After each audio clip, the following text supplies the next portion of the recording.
for more than 10 years, starting with his advocacy on behalf of veterans like himself up here on Capitol Hill, and he's been a leader, certainly in fighting for his fellow veterans here in the halls of Congress, and I think shown himself capable of leading an organization, maybe not one as big as the Department of Defense.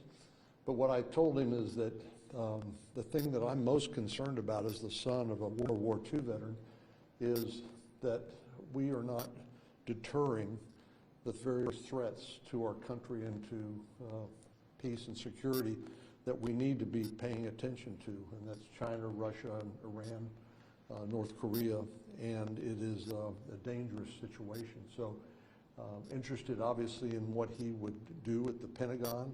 I think one thing he clearly would do is reprioritize the Pentagon on not social engineering or woke policies, but rather on war fighting and lethality and on deterrence. And to me, the ultimate goal of the Department of Defense is to prevent wars. And the only way you do that is by peace through strength. So we've talked a little bit about his experience through the confirmation process. I told him I'd been a participant in the confirmation hearings of a number of Supreme Court justices, including Brett Kavanaugh, and how ugly and that can be, and how hard it can be, not just on him, but also on his family. But he and his wife have made clear they are willing to take substantial financial sacrifice in order to serve the country, and I respect that. To that front, did you address any of the sexual misconduct allegations against him, the financial mismanagement that people have accused him of? Did that come up in your conversation? Well, it did, but a lot of this has been anonymous, and I think what we will be able to do, either through the background check, the FBI, or through the hearing itself, is to see whether these are anonymous or whether anybody will claim responsibility.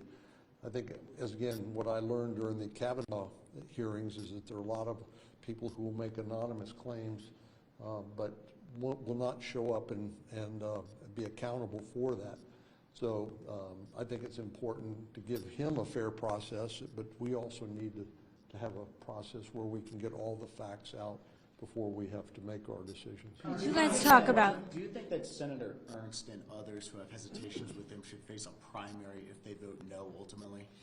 I think it's premature. I know Senator Ernst and others who have said they want to see the process through, believe firmly in upholding their oath to defend and protect the Constitution.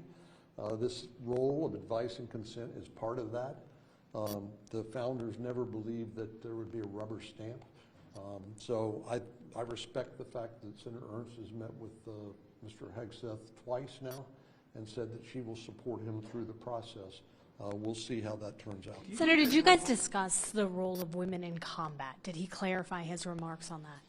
He talked a little bit about that. He said basically he thought the standard ought to be the same, and if women can meet the standard, that they should be able to participate. To me, that's kind of a common sense approach. Do you think those threats of primaries against senators who don't support him, is that helpful or counterproductive, or how do you view that kind of talk coming from the outside towards senators? Well, it's come from the outside, which means it's coming from a lot of different people who may or may not have the capability of doing that. But I think those of us who run for election for office understand that every election we will have opponents. There will be contested primaries.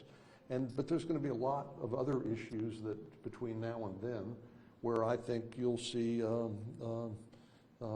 senators supporting the president and his priorities, even if they find in the end they can't support one of his nominees. Did you guys talk about defense spending at all and whether he would support increases in the Pentagon budget? Obviously there's some tension between House and Senate Republicans on the approach there. Well, I told him we need to spend more on defense, but it's more important than how much we spend is how we spend it. And the Pentagon has been famously or infamously hard to change and very bureaucratic. And we also need to pay attention to the evolving nature of wars that like we see in Ukraine, where drones, rather than F-35s, for example, have proven essential in that battle. So I think we share a commitment to try to modernize our military, but take advantage of our incredible technological advantages we have through people like, Elon Musk at SpaceX, Angelo with Palmer Luckey, folks like Palantir. These are the sorts of ways we have advantages over our competition that will allow us to reestablish that. Are you ready to vote for Pete Hegseth? Pardon me? Are you ready to support Pete Hegseth? I will support Pete Hegseth, as I've always say, barring any unforeseen circumstances. But I've known him a long time. I was satisfied with his answers, and I think this is going to be a hard process on him and his family, and some of it will be enormously unfair. But I respect his willingness to give up a nice cushy job at Fox in order to serve the nation and the military that he has devoted a large percentage of his life to. Did his drinking habits come up at all? Did he pledge that he wouldn't drink on the job? He's apparently done that with other Republican senators. Well, he admitted that coming back from deployment, he and a lot of his young single service members did enjoy drinking and partying, and I don't find that unusual or abnormal.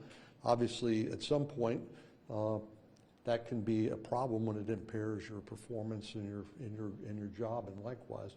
But he doesn't currently believe that he has a problem. He has in the past consumed alcohol, but I don't think he would be unique here on Capitol Hill or in the Pentagon for having done that. Did you say he currently does believe he has a problem or doesn't? Does not. Gotcha. Thank you, guys. Thank you, sir. He did not believe he ever had a problem.